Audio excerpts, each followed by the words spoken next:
لسه ما راحش الشغل؟ يا لولو اوف.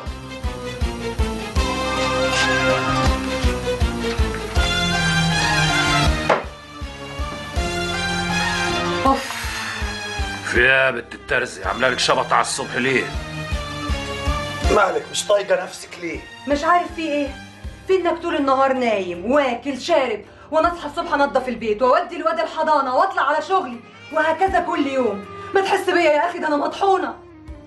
انت لسانك فالت منك ليه؟ هقول لك يا بنت الترزي افرحي، انا هشتغل في اكبر محلات في وسط البلد هتعمل فول وطعميه. وانت بتفهم ايه بقى في الفول والطعميه؟ هاجلي الطعميه. يعني فلحت قوي يا اخويا في الشغلانات اللي قبل كده. ده انت اشتغلت ستيفه في فندق وفي بازار وفي محل عطاره وقهوجي، وكل دول فشلت فيهم. ايه؟ أنا فاشل؟ أنا فاشل يا بنت الترزي؟ أنا فاشل؟ أنا فاشل؟ أنا فاشل؟ يا فاشل! طب إيه رأيك؟ أنا هطلقك عن قريب. تعالى يا حبيبي. حسبي الله ونعم الوكيل فيك يا احمد. يلا.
صباح الخير يا مدام.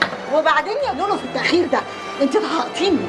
معلش متأسفة والله، جوزي مطلع عيني وموريني الويل. انا ماليش دعوه بجوزك، فاهمه ولا لا؟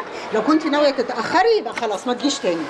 حاضر يا مدام، هلتزم بمواعيدي. بقول لك ايه، في 217 جنيه هنا في الدرج، انا مقيداهم في الدفتر، انا رايحه المحل. باي باي.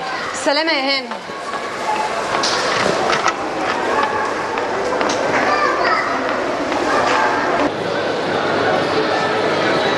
لا انا عايز شبشب بصباع، ده ما ينفعش يعني. شبشب انا يا سعاده البيه هجيب لك شبشب برازيلي ما حصلش.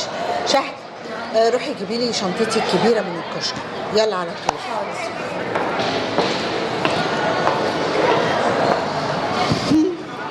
هجيب لك الجزمه اللي انت عايزها. وحشتيني يا كريم. اتاخرت عليكم كتير قوي. الخلية صحي، لازم تنام فورا. اوكي، انا عندي شباشب كتير وتختار اللي يعجبك. عاد.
عليكم. في ايه يا احمد؟ ما رحتش الشغل ليه؟ وايه اللي جابك لحد هنا عندي؟ انا رحت الشغل واشتغلت واترفدت من الشغل. نعم اترفدت؟ ايه في ايه؟ مفيش حاجه يا مدام كديمه، ده احمد جوزي وكان جاي يقول لي يعني ان ابني تعبان وسخن. ايوه انا جوزها ولسه مرفوض من الشغل. ويا ست يعني لو انت عايزه تخدمي لولو تشوفي لي شغلانه.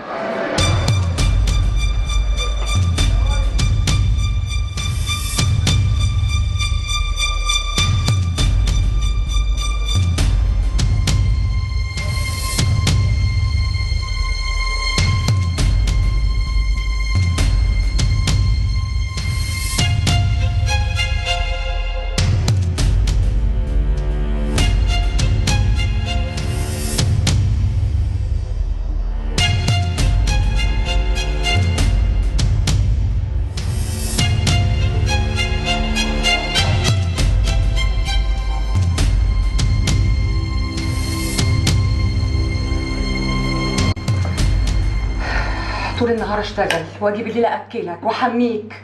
ده ايه الغلب اللي انا فيه ده بس يا ربي؟ مش عاجبك؟ مع السلامة. مع السلامه انت.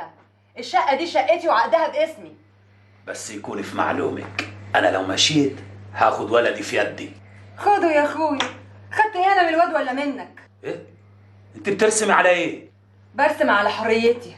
كده بقى عندك حرية يا بنت الترزي؟ مين هو؟ وهي لازم حريتي تبقى راجل؟ يا اخي ده انت قرفتني منهم كلهم.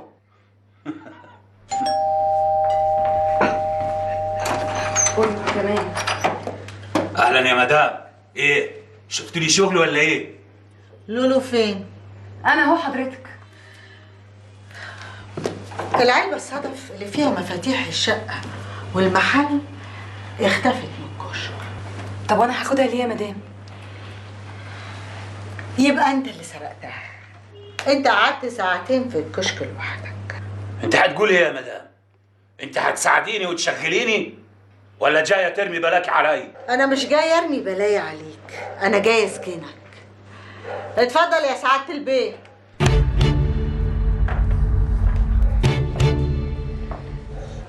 انت احمد ابو اسماعيل؟ ايوه يا باشا. انت منين؟ من عزبة شمس الدين. فين شمس الدين؟ فرقة كعب من الأقصر 20 كيلو. أنا ساكن في الحارة اللي على خلاص خلاص. اللي تشوفه يا باشا، اللي تشوفه.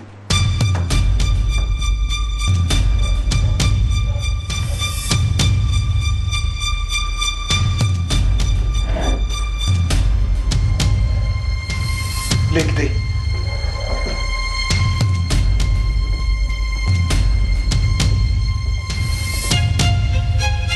بس انت اللي سرقت. ما سرقتش.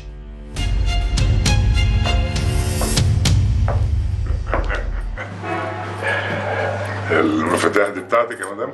ايوه دي مفاتيحي. سرقت المفتاح ليه؟ والله يا باشا ما سرقت. وبعدين انا عايز اقول لحضرتك، انا ما هنشتغلش عند المدام دي ولا حتى في الكشك، اللي هيشتغل عندها لولو. بس لولو بقى طول عمرها بتشتغل عندي وعمرها ما سرقت حاجة. انت اللي جيت الكشك النهارده. هو في ايه؟ افهمك. انا هسامحك عشان خاطر مراتك وابنك، بشرط واحد. امر يا باشا. تاخدهم وتمشي بره الغردقه، ما اشوفش وشك والليله. ولولو ذنبها ايه؟ لولو بنت طيبة وغلبانة. هو ايه اللي بيحصل؟ انا ما فاهمش حاجه. احمد انت لازم تطلقني. طلقني وسيبني في حالي بقى يا اخي. بعد ما اغرس تعمله فيا تسرق المدام عشان تدبسني؟ في ايه؟ انا ما سرقتش ما سرقتش. ريح دماغنا بقى، لم هدومك وامشي على طول. اللي تشوفها يا باشا، بس هاخد ولدي معايا. مع السلامه يا اخويا والقلب داعيلك.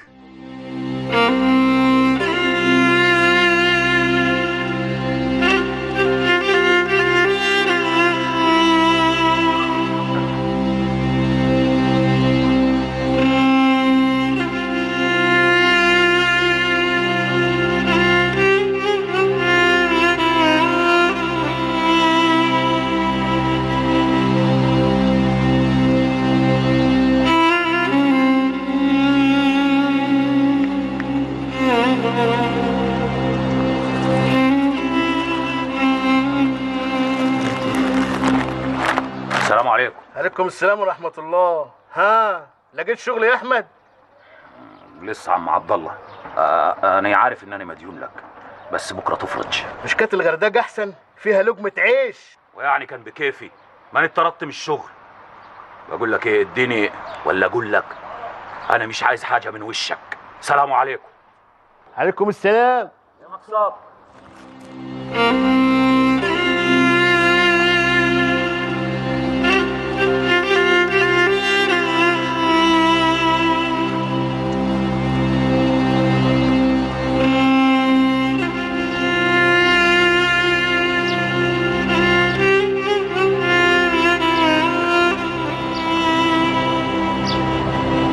الديار دي اخرها داري. الدار الاولانيه دي بتاعت خالة ام محاسن، وليا كئيبه عندها ولدين، سليم وفوزي، واحد بيدرس والتاني موظف، وابن سليم الصغير عايش معاها.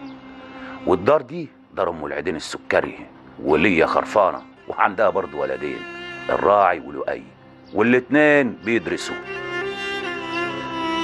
والدار التالتة دي بتاعت ام الفالح ابو عادل الشندي، وليا مصديه عندها برضه ولدين، ملاك وفاروق. الغريب بقى ان مفيش بيت من البيوت دي كلها في عمر بيني وبينهم. والدار النحس دي داراني. أنا بقى عايش مع ست فلتانة ام احمد، والبت مكنسه اختي عانس، محدش عايز يطل في خلقتها. فكري فجريه فكري. وحشتني يالا.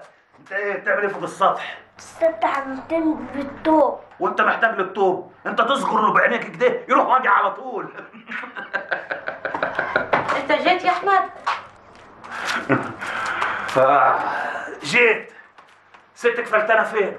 وكلتها الطبق كله وزمانها نعستها. ها جبت لي ايه من الاقصر؟ جبت لك ايه؟ جبت لك عريس. انت على طول كده مش هتبطل التريقه دي؟ هو انا يعني علشان عديت ال30 وما اتجوزتش وربة فوق دماغك وبتصرف علي تريق عليا يا احمد؟ هتعملي لك موال. هقول لك ايه، روح حضري لي لقمه احسن انا واجع من الجوع. حاضر يا اخوي.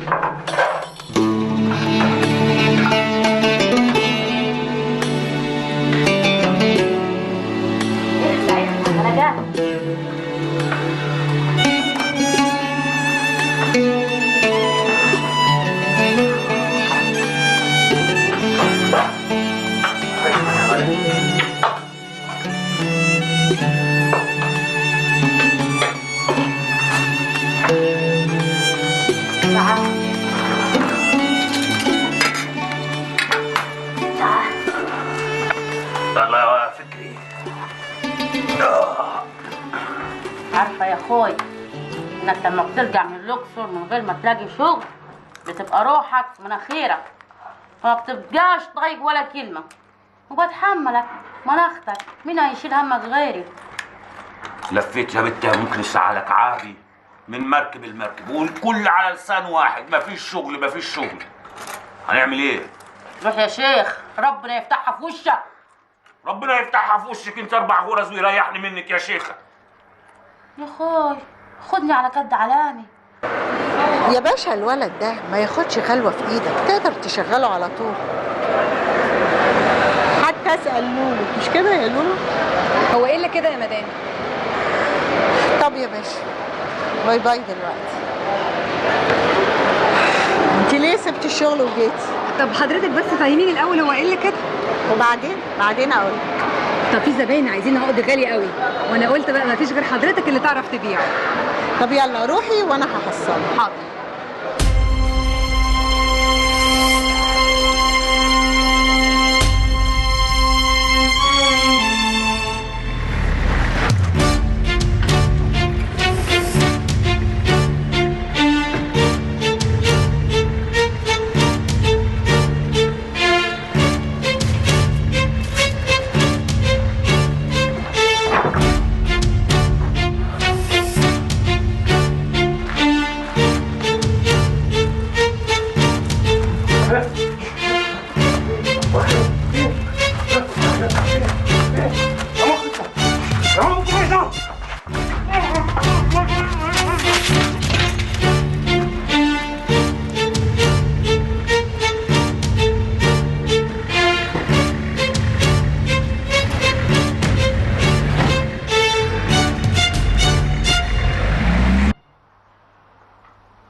ماشيه زي ما انت طلبت يا ريس. خلاص بقت تحت السيطره، يعني تقدر تعمل فيها اللي انت عاوزه. حاضر حاضر، مع السلامه.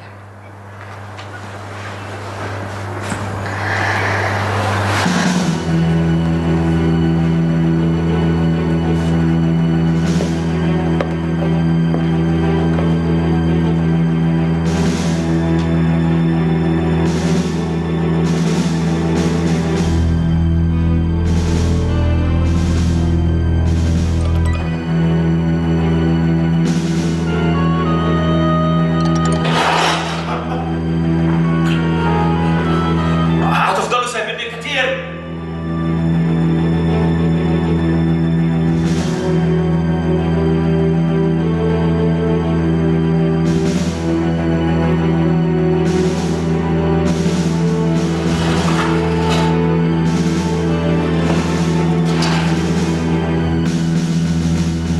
شفت يا ام الفالح، الواد سليم ابن النبادي جاي من سوهاج من شغله، يعني عايز ياخد الواد فاري ابنه ويقعد بيه شهر هناك. قلت له اياك انا هقعد لوحدي، ده الواد واخد حسي.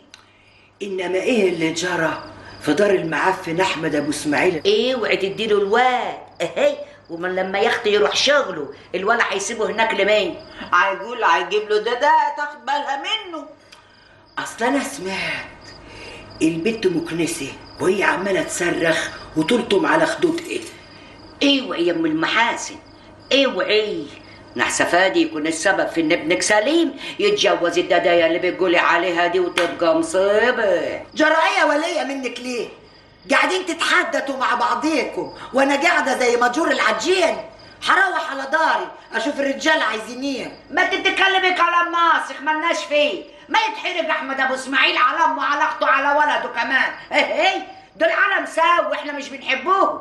انا اللي بعشقهم، بعشقهم عيشك. قلنا نتسلى ونتحدث مع بعضينا لحد ما الرجاله يقعدوا قعدتهم. انا ما بحبش العيله دي من اصله. قولي لي يا ام العداي، ولادي هيتعشوا عندك الليله دي؟ طبعا، ده بحالهم بطه وجوز عتاجي يستاهلوا فوقك وزمانهم بيتعشوا دلوقتي. ثمن الوقت ده شركه بيناتنا، ها؟ مش عايزين حمرقه. عباي عليك يا سليم. وليه ما تدفعوش انت كلاته؟ يعني ده احنا الخمسه يا دوب على باب الله لسه بندرس وانت اللي بتشتغل فينا. يا ولدي يا ولد، انا موظف يعني غلبان. عارفين يعني ايه موظف؟ يبقى احنا كده نرجع لمرجوعنا ونقول في الرساله اللي وصلت دي هنعمل ايه؟ خلي بالك، اختك سرحه قاعده. اختي سرحه لا بتفهم حاجه ولا عندها فكره، دي يطور الله في برسيمه، هي تعرف تخدم وبس. طب بما ان الكبير بتاعكم انا ليا راي. قول. احنا دايما بنستفتي قلبنا، انما نخلي الامر شورى بيناتنا. لو حرقنا اللي هنحرقه، ايه الضرر اللي هيعود على اهالينا؟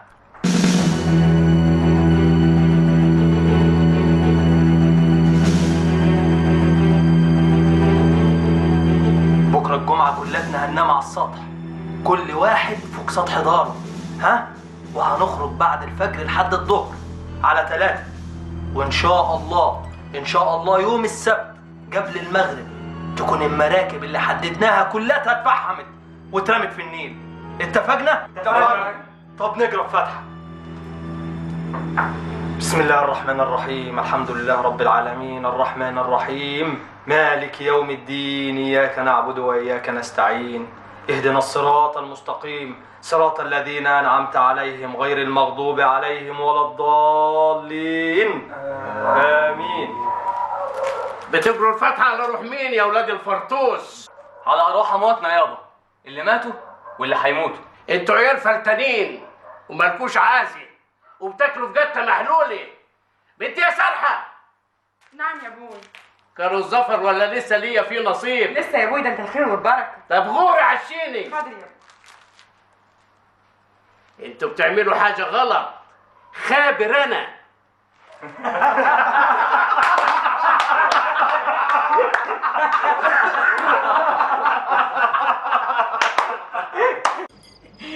طب انا هقوم عاد عشان جوزي زمان ورجع وهيقول عايزه انام والشباب لازم يمشوا. ام العداي ابعتي لي ولادي اتحدث معاهم شويه. عيني. ايه ام المحاسن مش على سليم، ده جدع وموضوع فادي خديه بوشوش شويه. يلا صبحي بالخير يا اختي. صبحوا بالخير بالسلامه، انستونا ونورتوا الدار. يكتك مش صح الكلام اللي قلته لام محاسن؟ هي كانت ام محاسن محتاجه لجوالي. يا اختي هي فاهمه بتقول ايه وبتعمل ايه، ما تقلقيش انت عليها يا اختي. تاجي ما نروحش دارنا ونروح دار احمد ابو اسماعيل، نعرف يا اختي الهيصه اللي كانت عنده ليله امبارح دي ايه؟ مش انت كنت عايزه تعرفي؟ انا كنت عايزه اعرف كلام مش زياره. وبعدين يا وليه انت ايه حكايه كل شويه تغيري في رايك؟ ايه مش انت كنت بتقولي على الجدع ده انه ساوي؟ كل شويه ليكي راي، كل شويه ليكي كلام شكل. اما ادخل يا اختي على بيتي اشوف الجدعان عايزين ايه. يا اختي يا ريتهم كانوا يسموكم ام لسانين مش ام العيدين. يلا يا اختي تصبحي بالخير. وانت من اهله يا ام لسانين. عيب عليك يا وليه والنبي عيب. ها قررتي كده تعيشي في شقه لوحدك؟ الصراحه انا لسه ما قررتش اي حاجه، انا مستنيه بس اخد ورقه طلاقي وبعدين ربنا يحلها. عندك مشروع؟ ولا في اي حاجه في دماغي، انا كل اللي بفكر فيه دلوقتي ازاي ارجع ابني. يعني هتروحي تجيبيه من الصعيد لوحدك؟ لا ده احمد كان يقتلني. انا هكلم ابن عمه واشتكي له وان شاء الله هو يحلها. طب بقول لك ايه يا لولو، اسمعي كلامي اللي هقوله لك ده كويس قوي.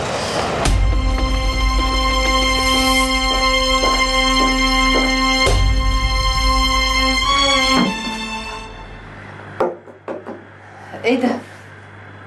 زي ما انت شايفه نص ازازه نبيت جايباها عشان نشربها مع بعض. بس انا ما بشربش، انا بطلت. مالك؟ بطلتي؟ وده من امتى يا حلوه؟ والله بطلت من ساعه ما اتطلقت من جوزي الاولاني بسبب الخمره وانا بطلت. اسمعي يا حلوه، انتي ظروفك وحشه قوي، واذا جالك الطوفان يا تاكله يا ياكلك. ولو كنتي بقى يا حلوه عايزه يبقى عندك ثروه كبيره قوي زي كده، وبدل المحل 1 و2 و3 كمان، يبقى لازم تفهمي كويس قوي وتعملي اللي بقولك عليه. انتي حلوه وصوتك حلو. على فكرة أنا عندي واحدة صاحبتي اسمها روما مطربة هنا في الغردقة، هكلمها علشانك عشان تغني عندها.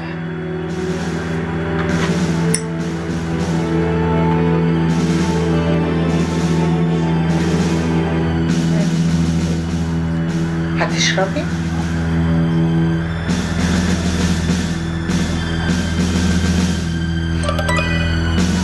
يبقى هتشربي.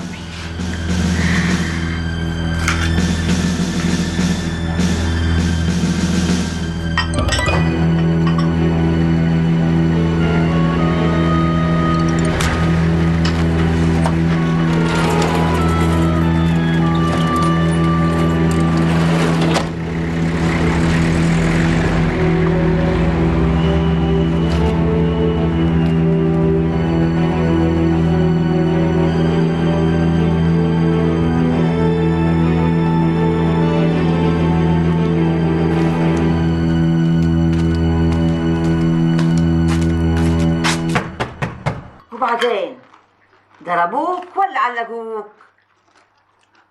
لا دي ولا دي، هما كلمتين 2 ورد غطاهم. هقول لك ايه، انا هطلع فوق السطح لان بصريح العباره كده قعدتك يا ست فلتانه زيك. عاجبك كده؟ ما انت يا جدتي اللي دايما تغزيه بالكلام اللي يضايقه. ده واد بنتك برضه الله يرحمها. واد بنتي الله يرحمه ما يمشيش عيد الليل.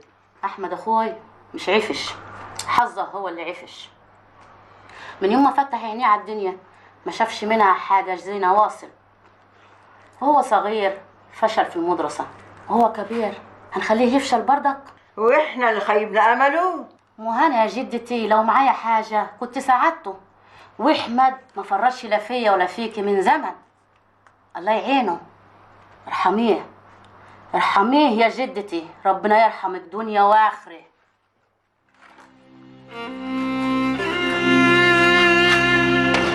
هو بيلعبوا؟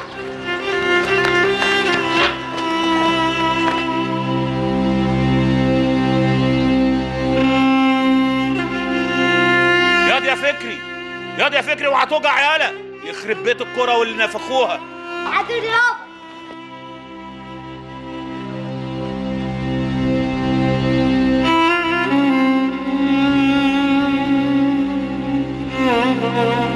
ايه يا احمد؟ بتراقبنا ليه؟ ناوي تسرقنا ولا ايه؟ اسرقكوا؟ وانتوا حلتكم حاجه تتسرق؟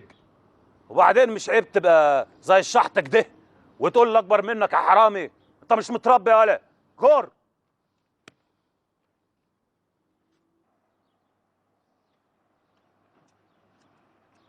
ايه يالا مالك في ايه؟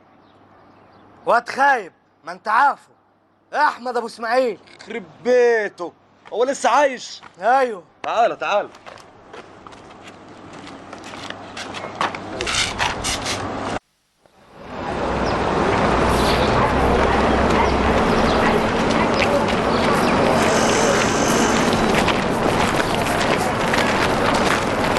حرما يا استاذ سليم. حرما يا فاروق. ها في جديد؟ في جديد. ها النهارده الصبح احمد ابو اسماعيل كان هيراقبنا من على السطح. احمد ابو اسماعيل الواد الاهطل ده؟ هو بعينه. يا راجل ده تلاقيه كان متخانق مع ست وطلع يشم الهواء على السطح. ما تشغلش بالك، ده واد اهطل وما بيشتغلش. يعني براءة؟ منتهى البراءة، وكل حاجة في ترتيبها زي ما هي. انا هطلع ابدا وهستناكم بس من بعيد. ها حرما يا فاروق. جمعا يا استاذ سليم، جمعا ان شاء الله. لازم تسيبنا وتروح تقول الكلمتين. سليم ده جدك؟ يا بوي يا بوي يا بوي، سليم ده اخونا الكبير، وبعدين فاروق بيزور كتير في سوهاج، ما هيش حكايه. ماشي يا محامي العيله يا ولد زكيه، قدامي على الدار.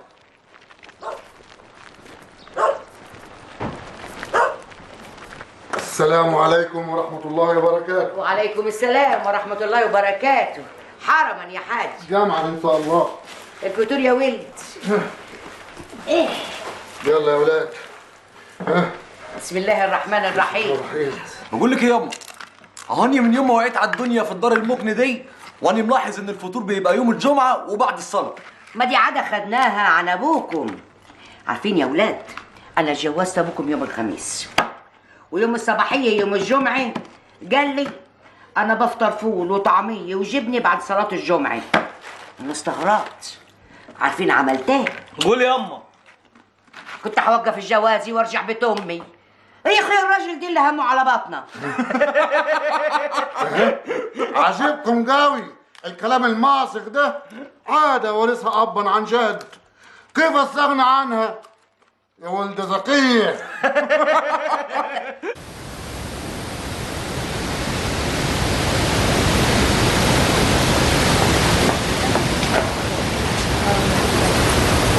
اتفضل.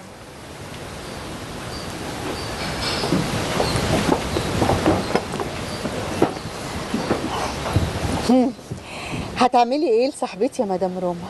انا ممكن اخدها تغني معايا بعديه في الافراح اللي انا بعملها هنا في الغردقه او في سفاجه او في قنا مثلا. لا انا لا، انا مش عايزه اروح الصعيد خالص. ليه كفل الشر؟ خايفه من الصعيد ليه؟ اصل جوزها اللي طلقها من عيله وحشه قوي، وهي خايفه لو راحت هناك يعملوا لها مشاكل كبيره قوي. بصي، هو انا ما بحبش المشاكل، بس لولا ان شكلك حلو وجسمك حلو كنت رفضت، بس انا هجربك واشوف رد فعل الزباين ايه. بصي بقى يا مدام روما، لو خدمتي صاحبتي الجميل ده مش هنساهولك ابدا، وليكي عندي حلاوه كبيره قوي، ولما تعرفيني هتصاحبيني.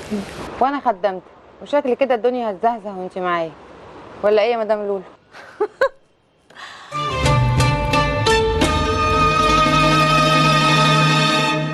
عاوز حاجة تانية يا اخوي؟ احسن انا خلاص نعست على روحي. يخرب بيتك وبيت كابتك، هو انت ما فيش احداكي حاجه حلوه واصل؟ غوري. اهدي، ما هو انت لو عاوز حاجة انا ممكن اعملها لك من غير ما تشتم. ده انا اختك حبيبتك. يا بنت عبيطه، وهي غوري دي تبقى شتيمه؟ ده يعني كده انا ببقى يعني ما تزعليش.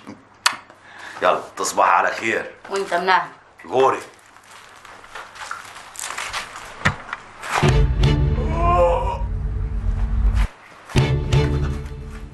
اوعى تنطق، اوعى تكون اختك حست بحاجه. ركز معايا يا ملاك. سليم هيهج بصنعة الطفة كده على اللوكسور وهيبات في الأكنبر، واحنا هنجابله على البحر. وهيعمل ايه مع امه؟ هيتخانق. ايه؟ هيتخانق يا ملاك، هيتخانق مع امه بسبب ابنه فادي.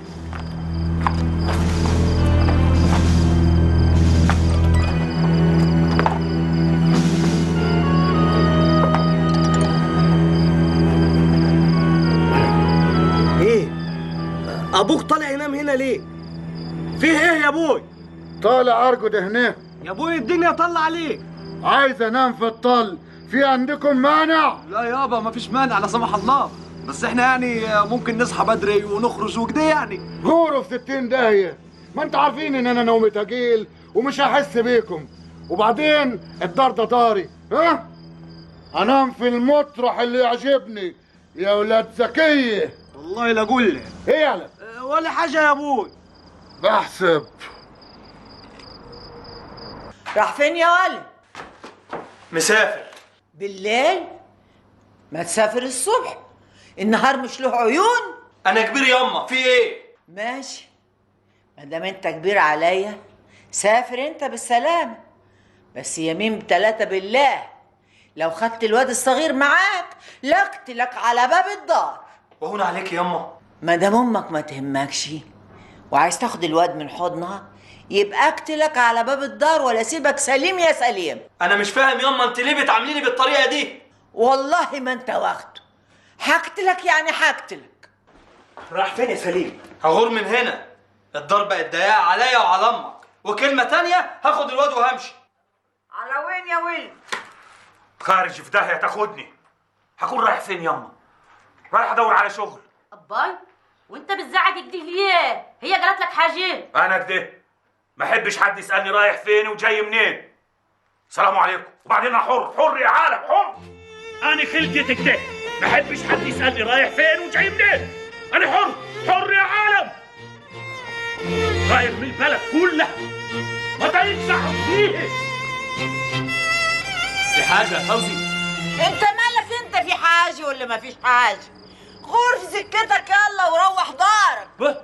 ما انا ماشي في سكتي، غير من البلد كلها ما طايقش ابص في خلقة حد. غور جاتك غور يا راجل عاطل. خبر ايه يما؟ في ايه؟ عاملين هيصه ووجع دماغ على الفاضي ليه؟ سليمه هو مشي وزمانه ركب وسافر وغار من البلد كلاتها. هنعمل ايه يعني؟ هنفضل واقفين كده على الباب لا شغله ولا مشغله؟ ملهاش عازه يا ست الناس. وبعدين لو على الولد الصغير اهو سابهولك وسمع كلامك كمان. هو كان يقدر ياخده؟ انا قلت لك كنت هقتله يعني هقتله.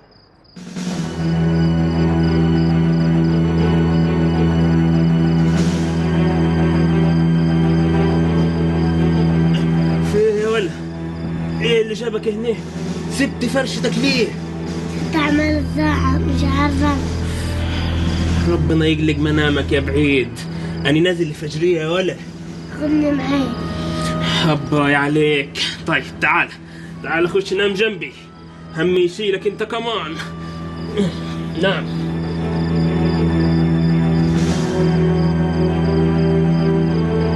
هو ابوك وسرحة هيناموا ميتة. مالنا بيهم؟ اول ما ننعس وتغمض على طول هم هينزلوا. ما انت خبر ابوك يحب ينام في فرشته. خليك هناك. قول. ليه؟ عاد فلوس السياحة حرام. ببساطة فلوس جاية من ولد حرام، من الفرنجة الصليبيين اللي أكيد بيدرسوا أحوال البلد علشان يحتلوها.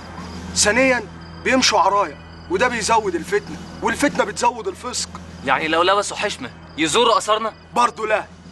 السياحة حرام، وما دام أئمتنا حرموها تبقى حرام حتى لو من غير أسباب.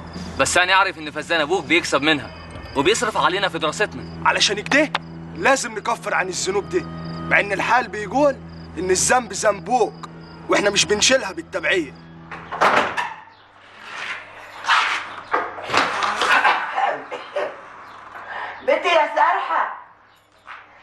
بنتي يا اللي تتشك في نواضرك. ابا البنت راحت فين؟ طلعت تنام على السطح دي ولا ايه؟ يا هو الراجل راح فين؟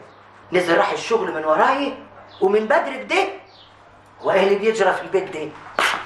انت يا بنت يا سارحه، يا بنت رد عليا ردة الميه بزورك. قاعده تتشمس يا روح امك. شوفي البيت يا بنت قومي، يا بنت قومي ايه ده؟